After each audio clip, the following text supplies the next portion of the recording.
दोस्तों, क्या आपको भी लगता है कि आपके पेपर 2 के पेपर के हिसाब से आपका पेपर 1 बहुत कठिन सेट होता है?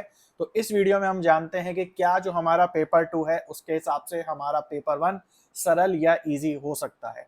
देखो भाई, आपको ध्यान से समझना है।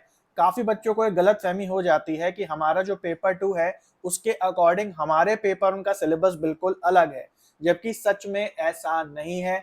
सारे पेपर 1 का सिलेबस एक जैसा होता है, चाहे आपका पेपर 2 कुछ भी हो।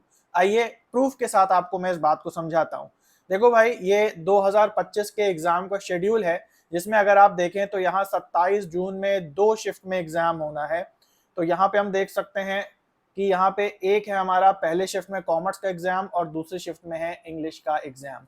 हमेशा ध्यान दीजिए, आपके पेपर 2 के हिसाब से पेपर उनके क्वेश्चंस सेट नहीं होते हैं।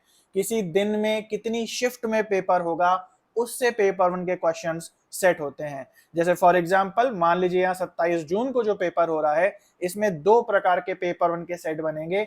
एक बनेगा पहली शिफ्ट के लिए, जो कि सभी पेपर 2 में एक बराबर पेपर 1 का क्वेश्चंस आएंगे, और दूसरा पेपर सेट होगा शिफ्ट 2 के लिए, और इसमें भी जितने पेपर 2 के पेपर्स होने वाले हैं उन सबका पेपर 1 सेम होगा।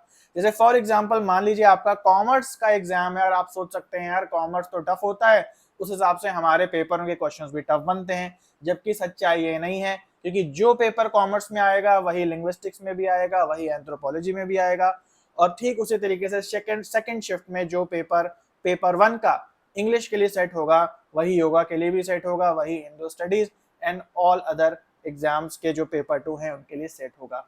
तो ये गलतफहमी अपने दिमाग से निकाल दो कि मेरे पेपर 2 का पेपर 1 बिल्कुल अलग होता है और मुझे उन्हीं क्वेश्चंस को प्रैक्टिस करना है जो मेरे पेपर 2 के पेपर में आते हैं। सारे पेपर उनके क्वेश्चंस को प्रैक्टिस करो, क्योंकि ऐसा कुछ नहीं है कि आपके पेपर उनका सिलेबस अलग है और बाकी का अलग है ना। तो आई होप आपको बात समझ में आ गई।